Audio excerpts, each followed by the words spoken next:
Hello and welcome to the JavaScript Testing Best Practices course by Pact Publishing.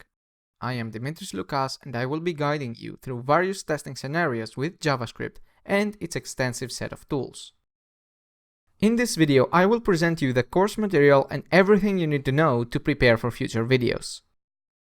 We will begin this course with unit testing best practices, since unit testing is the most common form of testing out there. After establishing our system under test, we will write great test names, use the single responsibility principle to our advantage, and cover all test cases. With unit testing covered, we will move on to the second most famous pattern in testing, the behavior-driven approach and the red-green refactor principle. Moving on, we will test our backend components like middleware and controllers. Then we will shift to the front-end, mock dependencies, controllers and services, and test the user interface.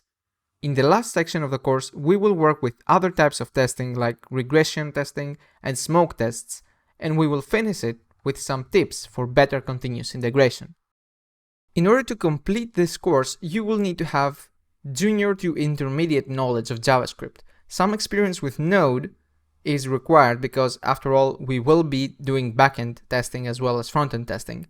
Some experience with a modern framework like Angular, React, or Vue would certainly be helpful.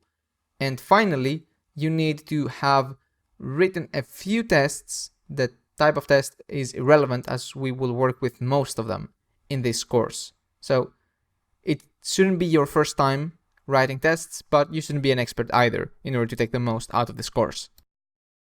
To get the most out of this course, make sure that you have the following set up. You can watch this course on any operating system running any code editor or IDE, although Visual Studio Code is recommended.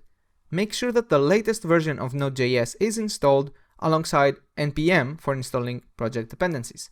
Finally, we use Docker to quickly set up a MongoDB database in one of the examples.